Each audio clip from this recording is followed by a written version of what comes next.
Coming up on the Dolphin Channel News, the School of Nursing received a large grant to help fund more students, and dancers spent their lunch performing for their peers.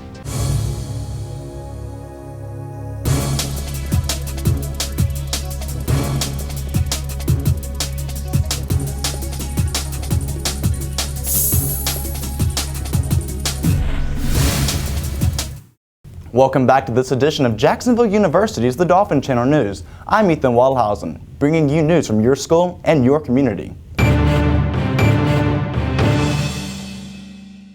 With nearly $1 million in federal grant money, JU's School of Nursing is now recruiting its first set of veteran registered nurses. Jacksonville University's School of Nursing is accepting its first veteran RN to BSN on-campus cohort as part of an $870,000 federal grant. The grant is one of JU's largest in the past 5 years, and it was awarded through the Health Resources and Human Services Agency. This grant is an awesome addition to the nursing program here at Jacksonville University. Dr. Kennison worked very hard. She has a heart for the veterans, and you know, a lot of veterans are in the medical field, and it's just an awesome opportunity for them to be able to come to school. The program will offer 3 separate tracks of study in order to accommodate for the incoming veteran RNs. JU's School of Nursing is one of 9 nationally to be awarded this grant. The transition to military to civilian life is a little bit difficult, and that would probably offset some of those costs and also help with materials that they would need coming into the program. At the head of the Veteran BSN program, Dr. Lynette Kennison is in charge of bringing on this grant. I think this program brings further recognition to the needs of veterans. This is a veteran community, Jacksonville is. We have Mayport, we have NAS, we have reserve quarters, we have the National Guard. And this brings more emphasis to our nursing program, to I think all of the players in the hospitals and in the military community. The program looks to improve recruitment, education, and employment of all qualified veteran RNs on campus. Up to 25 veterans are expected in the first on-campus cohort starting in May. Reporting for the Dolphin Channel News, I'm Dakota Rowland. The Dolphin Channel's Caitlin Taylor sat down with the new JUSA president to find out his plans for the upcoming year. Jacksonville University has a new JUSA president named Keith Taylor. New JUSA President Keith Taylor was elected in January of 2014. To be the new president feels great. It's an exciting feeling to know that I have been elected by my peers to lead them and to be the head representation of them on JU's campus. JU faculty and students share their thoughts about the new JUSA president. I think the students made an excellent choice. There were 2 wonderful candidates. The students chose someone that they thought is the right person to lead them as their student body president, and I think they made a great choice. Like Josh Early, one student is enthusiastic about the new changes Keith plans to make at JU. I feel very highly of Keith. He's very interactive with the students. We get that one-on-one time. He's going for change, pulling in the freshmen, getting involved with the school spirit, and I think very highly of him, and I'm glad I voted for him. Some who are not students at JU still have been positively affected by Keith Taylor. I work for a club called Campus Outreach here, and we love Keith. Keith has come to a few of our events, and he's promoted our events with us, and he's been really helpful to have around, and I'm really excited to see what he can do for the campus. Keith has already begun discussing and making new plans for the future. With all the positive feedback, new President Keith Taylor looks forward to the upcoming year. Reporting from the Dolphin Channel News, I'm Caitlin Taylor. Let's check out the playbook with Hayley Muley in sports.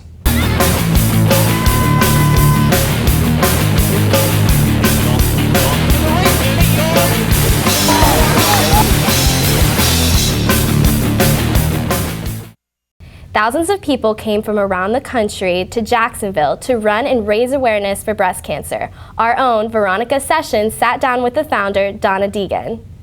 Nearly 1,200 runners gathered here at the beach to run the 7th annual 26.2 Donna.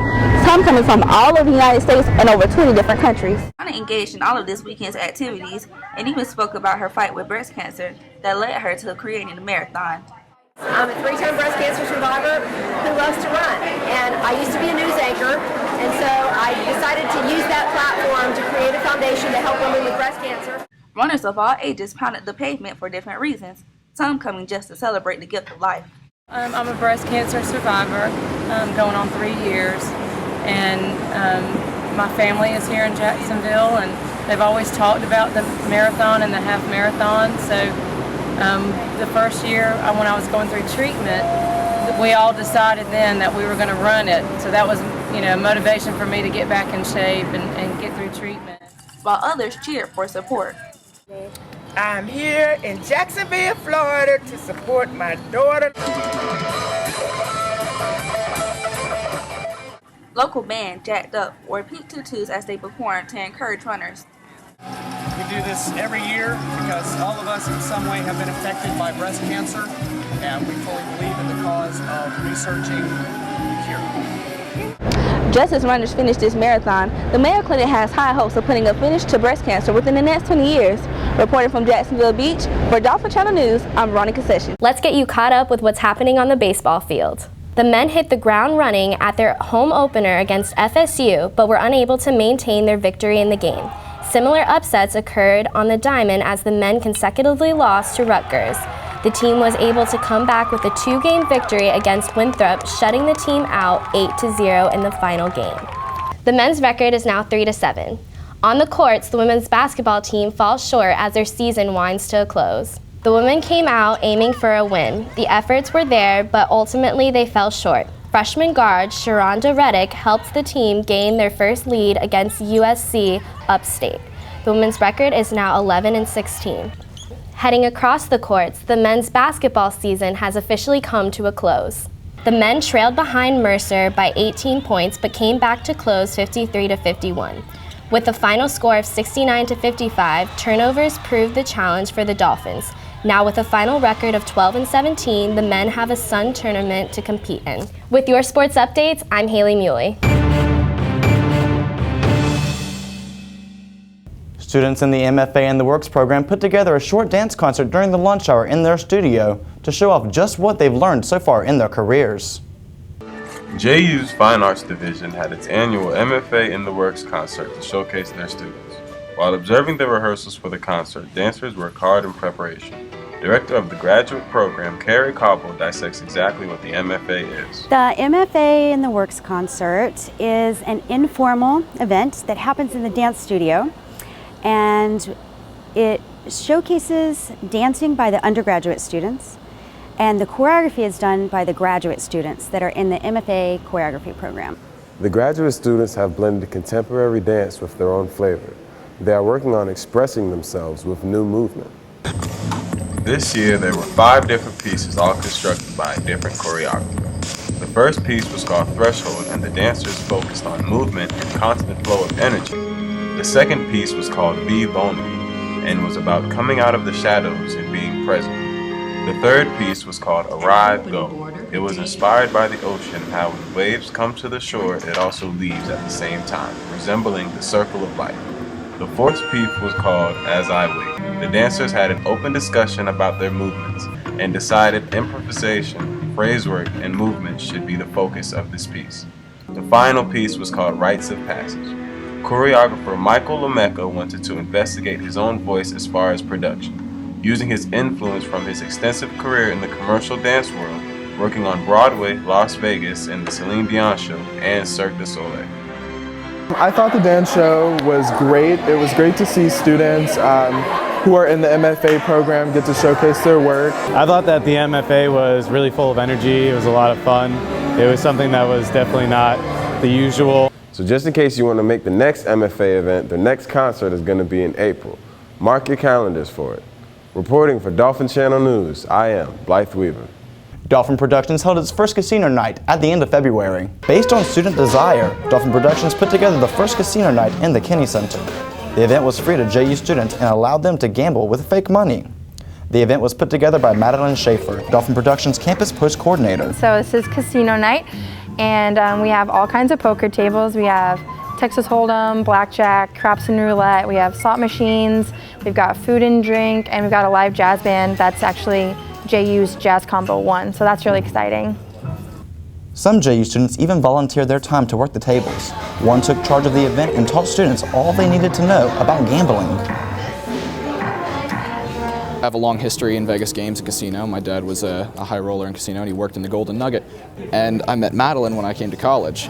And she found out, and I talked to her about my past, and recently I guess this game night came up, and she came to me asking if she can get a professional dealer's help.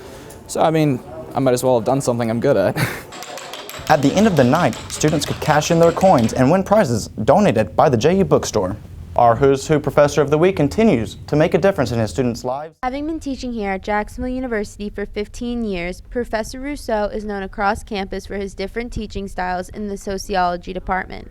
He has earned his PhD in sociology from the University of Oregon in 1993. And you can see the difference between his intro class. His intro class is more, he's trying to be funny and keep you interested, whereas his upper division classes, you know, you're interested anyways, because you're not in upper level classes unless you really want to be there. Professor Rousseau's teaching styles have effects on all of his students. Dr. Rousseau's teaching style is a lot different from a lot of the other professors at JU. He reads over the book with you, but the way that he explains things doesn't always make sense.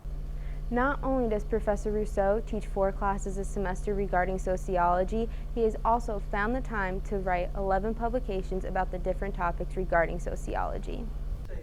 As of right now, Professor Rousseau currently has 1 publication that is in the press today. And writing, I mean, I'm not what I would call an easy writer. It's a lot of effort, but it's very important to me.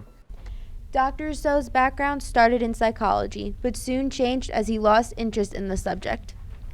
To Professor Rousseau, sociology wasn't his first choice in a major, but he soon realized that he saw himself studying sociology later in life.